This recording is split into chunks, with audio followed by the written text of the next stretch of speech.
মালয়েশিয়াতেই প্রথমবারের মতো water festival opening করা হয়েছে 3 দিন ব্যাপী।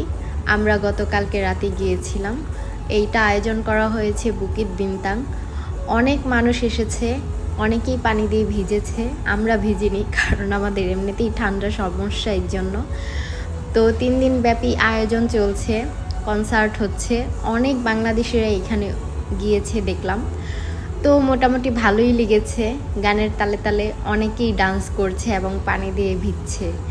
কে কে এখানে গিয়েছেন কমেন্ট করে জানাবেন।